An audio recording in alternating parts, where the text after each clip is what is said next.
আজকে আমরা তড়িৎ চ্যাপ্টারটা থেকে শর্ট কোশ্চেনগুলো দেবো, ঠিক আছে? তো প্রথম কোশ্চেন হচ্ছে 0.1 কুলম্ব ইকুয়াল টু কত ইএসইউ। এটা অ্যান্সার হবে 9 × 10⁸ ইএসইউ। তারপর 450 ভোল্ট ইকুয়াল টু কত স্ট্যাট ভোল্ট, এটা হবে 1.5 স্ট্যাট ভোল্ট। তারপর 1 joule per coulomb equal to কত ভোল্ট, এটা হবে 1 ভোল্ট। তারপর 1 ভোল্ট ইকুয়াল টু কত ইএসইউ, এটা হবে 1/300 ইএসইউ। তড়িৎচালক বলের মাত্রীয় সংকেত, এটা হবে mL² T⁻³ I⁻⁻1। কুলম্বের সূত্রের সমীকরণে F = K × Q1Q2/R², তে শূন্য স্থানে SI পদ্ধতিতে K এর মান কত? এই K এর মানটা মনে রাখতে হবে, এটা 9 × 10⁹ নিউটন মিটার স্কোয়ার কুলম্ব⁻², ইউনিটটা মনে রাখতে হবে। তড়িৎ বিভব কী রাশি? তড়িৎ বিভব স্কেলার রাশি, মানে পোটেনশিয়াল ডিফারেন্সটা কোন কোয়ান্টিটি? Scalar quantity. কুলম্বের সূত্রকে সার্বজনীন বলা যায় কিনা, এটাকে ইউনিভার্সাল বলা যায় কিনা? উত্তর হবে না, এটাকে ইউনিভার্সাল বলা যায় না। একটি অনাহিত বস্তুকে ধনাত্মক আধানে আহিত করা হলে ভর বাড়ে না কমে? মানে একটা নিউট্রাল জিনিসকে পজিটিভলি চার্জ করতে গেলে ওর মাসটা বাড়বে না কমবে? উত্তরটা হচ্ছে কমে যাবে। কোন যন্ত্রের সাহায্যে কোষের তড়িৎচালক বল পরিমাপ করা হয়? মানে ইলেকট্রিক পোটেনশিয়াল, যেটা ইএমএফ, ইলেকট্রোমোটিভ ফোর্স, ওইটা মেজার করতে কি লাগে না? পোটেনশিওমিটার যন্ত্রের নাম। কৃতকার্য সমান তড়িৎ বিভব গণিত ড্যাশ, এটা হবে তড়িতাধান।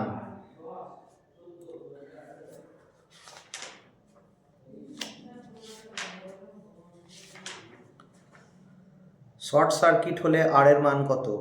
অ্যান্সার হচ্ছে 0। মুক্ত বর্তনী ওপেন সার্কিটে আর এর ভ্যালু কত? উত্তর হচ্ছে ইনফিনিটি।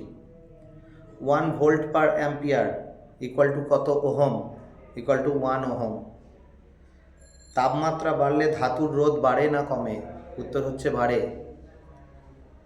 কোনো পরিবাহীর রোধ 0.1 ওহম হলে পরিবাহিতা কত? পরিবাহিতা হচ্ছে 10 সিমেন্স। এরপর হচ্ছে রোধাঙ্কের মান সবচেয়ে বেশি হয় কিসে? অন্তরকের ক্ষেত্রে। আর মানের এনটি রোধ শ্রেণী সমবায়ে যুক্ত থাকলে তুল্য রোধ কত? N × R। আর মানের এনটি রোধ সমান্তরাল সমবায়ে যুক্ত থাকলে তুল্য রোধ কত? এটা হবে R/N। রোধের শ্রেণী সমবায়ে প্রতিটি রোধের ক্ষেত্রে অপরিবর্তিত থাকে কোনটি? শ্রেণী সমবায়ে থাকলে, মানে সিরিজে থাকলে, সেটা হবে তড়িৎ প্রবাহ, মানে কারেন্টটা কনস্ট্যান্ট থাকে। আর যদি সমান্তরাল সমবায়ে থাকে, মানে প্যারালাল কম্বিনেশনে যদি থাকে, তাহলে পোটেনশিয়াল ডিফারেন্সটা কনস্ট্যান্ট থাকে। একটি ওহমীয় পরিবাহীর, এটা একটা রেয়ার কোশ্চেন, আইভি লেখচিত্র, মানে আইভি গ্রাফে ওহমীয় কন্ডাক্টরের ক্ষেত্রে, ওহমিক কন্ডাক্টর, বিভব প্রভেদ অক্ষের ধনাত্মক দিকের সঙ্গে থিটা কোণ করলে পরিবাহীর রোধ কত হবে? বিভব প্রভেদ মানে পোটেনশিয়াল ডিফারেন্স, যদি ওই পোটেনশিয়াল ডিফারেন্সের অ্যাক্সিসটা পজিটিভ ডাইরেকশনের সঙ্গে থিটা অ্যাঙ্গেল করে, গ্রাফটা আর কি, তাহলে ওর ইয়েটি কী হবে? পরিবাহীর রোধ কত, মানে রেজিস্ট্যান্স কত হবে? এটার অ্যান্সার হচ্ছে R = cot থিটা, ঠিক আছে? মানে ভি গ্রাফটার সঙ্গে, ভি যে অ্যাক্সিসটা আছে তার সাথে গ্রাফের যে অ্যাঙ্গেল হচ্ছে, আইভি যে গ্রাফটা টানবো, সেই গ্রাফটা ভি অ্যাক্সিসের সাথে যে অ্যাঙ্গেলটা করছে সেটা যদি থিটা হয়, তাহলে R = cot থিটা হবে রেজিস্ট্যান্সটা, ঠিক আছে? কোনটির রোধাঙ্ক সবচেয়ে কম, মানে রেজিস্টিভিটি সবচেয়ে কম কার? অপশান আছে gold, silver, copper, aluminium. Answer হবে সিলভার, এরই রেজিস্টিভিটি বা রোধাঙ্ক সবচেয়ে কম।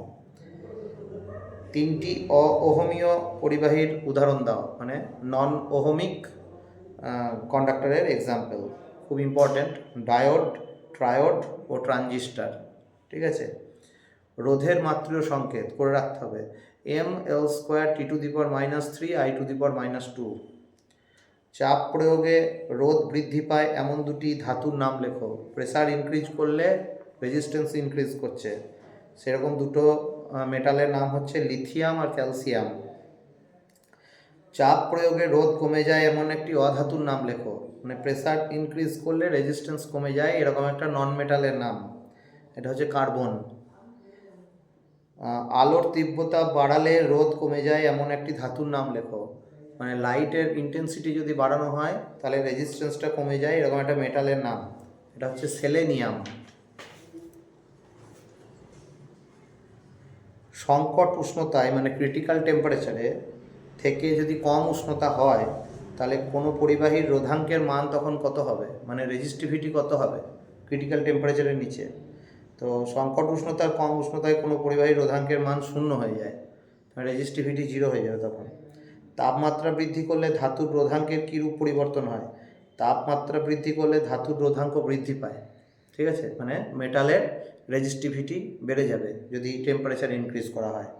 তাপমাত্রা বৃদ্ধি করলে অর্ধপরিবাহীর রোধাঙ্কের কীরূপ পরিবর্তন হয়? অর্ধপরিবাহী মানে হচ্ছে সেমিকন্ডাক্টর, তার যদি টেম্পারেচার বাড়ানো হয় তাহলে তার রেজিস্টিভিটি কমে যায়, মানে ডিক্রিজ হয়। তারপর হচ্ছে কার্বনের ওপর চাপ বাড়ালে রোধের কীরূপ পরিবর্তন হবে? যদি আমি কার্বনের ওপর প্রেসারটা বাড়াই তাহলে রেজিস্ট্যান্স কী হবে না, রেজিস্ট্যান্স কমে যাবে। তারপর হচ্ছে অতি পরিবাহী একটি ব্যবহার লেখো, মানে সুপার কন্ডাক্টরের একটা ইউজ বলছে।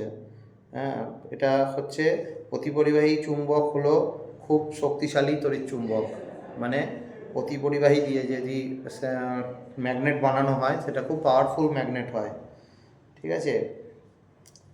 তারপর হচ্ছে তাপমাত্রা বাড়ালে জার্মেনিয়ামের রোধ বা রেজিস্ট্যান্স কী হয় না, কমে যায়।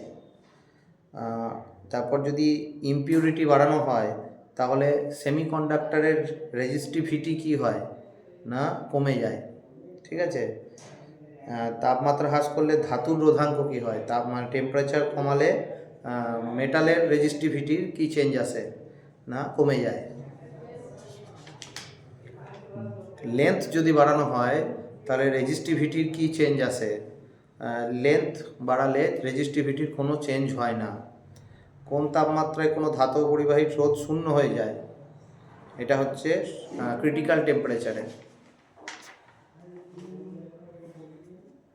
ঠিক আছে। তো এগুলো হচ্ছে খুব important short question current electricity থেকে, তো এগুলো করে রাখতে হবে সবাইকেই। আমি আরও কিছু শর্ট কোশ্চেন দিচ্ছি এরপরে।